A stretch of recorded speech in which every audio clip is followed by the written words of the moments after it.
Dadah. Tanjung Katung airnya dalam, tempat nak dalam mencuci tangan. Barang siapa yang tidak menjawab salam, saya doakan besok dipanggil pengasuhan. Assalamualaikum warahmatullahi wabarakatuh. Waalaikumsalam warahmatullahi wabarakatuh. Alhamdulillah, alhamdulillah rabbil alamin. Wassalatu wassalamu ala asrofil anbiya'i wal mursalin wa ala alihi wa sahbihi ajma'in. Amma ba'du. Pertama-tama dan yang paling utama, marilah kita panjatkan puja dan puji syukur kita kehadirat Allah Subhanahu wa taala. Berkat rahmat dan hidayahnya kita dapat berkumpul di tempat yang berbahagia ini. Salawat merangkaikan salam, bertangkaikan iman, beruntaikan ihsan kita hadiahkan kepada junjungan alam baginda Nabi Muhammad sallallahu alaihi wasallam. Yang saya hormati Al-Mukarram Al-Ustaz Dedi Fitriadi SPDI, dan yang saya sayangi teman-teman sekalian. Hadirin wal hadirat rahimakumullah. Kesehatan merupakan modal utama dalam hidup ini, betul? Kita hanya dapat melakukan berbagai kegiatan dalam hidup ini hanya kalau kita memiliki sesuatu yang bernama sehat, betul? Kecenderungan kita sebagai manusia adalah baru merasakan pentingnya suatu nikmat kalau dia sudah berkurang atau bahkan hilang sama sekali dari diri kita. Kita baru merasakan nikmatnya punya mata kalau sudah buta, baru merasakan nikmatnya punya kaki kalau sudah lumpuh, baru merasakan nikmatnya punya tangan kalau sudah nggak ada. Sepanjang dia ada, normal kita kadang-kadang kurang memeliharanya. Padahal Al-Quran telah mengingatkan kita, la in syakartum la azidannakum wa la in kafartum. Sesungguhnya jika engkau mensyukuri nikmatku maka akan tambah padamu. Tetapi apabila kamu ingkar maka ingatlah, sesungguhnya azabku sangat pedih. Begitulah kita sebagai manusia, diambil dari kata nasiyan saling akhir. Hadirin wal hadirat rahimakumullah. Begitulah kesehatan ini menjadi modal utama bagi kita untuk menjalankan ibadah di bulan Ramadan, dilaksanakan puasa di bulan Ramadan, kemudian berangkat ke masjid, dilaksanakan sholat di masjid, kemudian tadarus membaca Al-Quran, tarawih, bahkan ibadah haji, jihad sekalipun hanya mungkin kita lakukan kalau kita memiliki sesuatu yang bernama sehat. Lawan dari sehat adalah sakit. Kita manusia terdiri dari dua elemen pokok, jasmani dan rohani. Terkadang kita kehilangan keseimbangan. Berpayah-payah kita mengurus jasmani. Satu hari 3 kali kita mandikan jasmani kita. Kita berikan pakaian yang bagus-bagus, parfum yang wangi-wangi untuk keindahan jasmani. Tetapi pernahkah kita berpikir seperti itu untuk keindahan rohani? Kita hiasi dengan sifat-sifat yang baik, dengan sabar, dengan ikhlas, dengan tawadhu, dengan tasamuh, lapang dada dan sebagainya.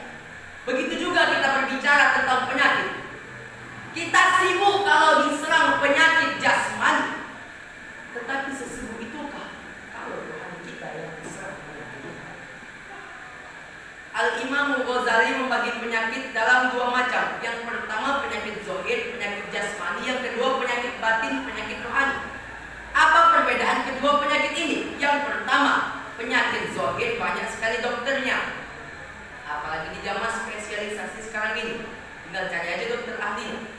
Penyakit kulit ada dokternya, jantung ada dokternya, mata ada dokternya, kaki ada dokternya. Penyakit zahir banyak sekali dokternya.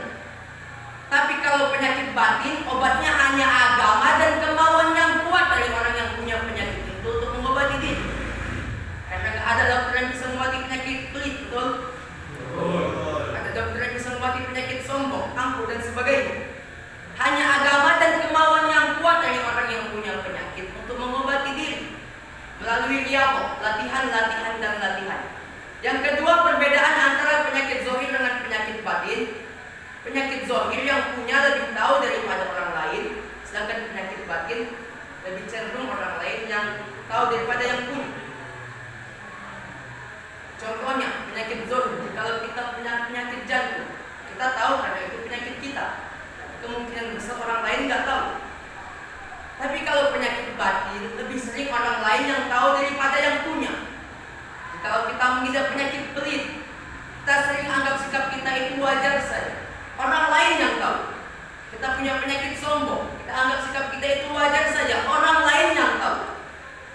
Maka dari itu sahabat Umar bin Khattab radhiyallahu anhu kalau kali berkumpul dengan para sahabat, dia bertanya, "Hai sahabat, jikalau kau lihat pada diriku ini, apakah ada tanda-tanda kekafiran? Kau lihat saya ini pelit apa tidak? Kau lihat diriku ini sombong apa tidak? Angkuh apa tidak?" Kalau ada orang yang memberitahu hal itu kepada beliau, bukan main senangnya hati beliau. Tak jarang orang yang memberitahu kepada beliau, diberikan dia kepada beliau. Ini perbedaan kita dengan Sayyidina Umar bin Khattab radhiyallahu anhu. Kita kalau diberitahu orang lain, marahnya bukan main. Jangankan mau bertanya untuk mengintrospeksi diri. Diberitahu orang lain kadang kita salah terima. Inilah penyakit batin itu. Dan perbedaan yang ketiga antara penyakit zahir dengan penyakit batin. Sehebat-hebatnya penyakit zahir, dia hanya menyerang dunia, paling-paling mati aja. Tapi kalau penyakit batin, jika diserangnya kita, rusaklah dunia, hancurlah akhirat kelak. Jika kita terkena penyakit jantung, risiko terbesarnya hanya mati. Tapi jika kita terkena penyakit zahir, di dunia kita dikucilkan dari pergaulan, di akhirat jelas juga tempatnya. Karena nggak ada di dunia ada yang mau berteman dengan orang pelit, sombong dan sebagainya. Pelit, sombong, angkuh hanya menggerogoti amal sendiri.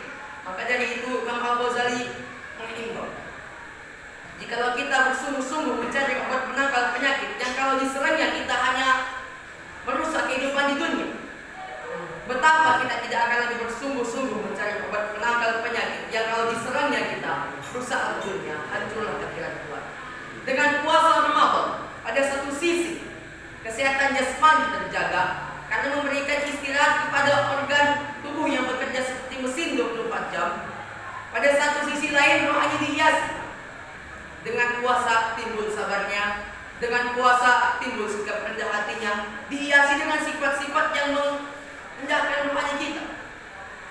Inilah makna ucapan Nabi, "Summu tasihu." Berpuasalah kau, niscaya kau akan sehat. Mungkin hanya ini yang dapat saya sampaikan, yang baik berasal dari Allah dan yang salah berasal dari saya. Wabillahi taufiq wal hidayah. Wassalamualaikum warahmatullahi wabarakatuh.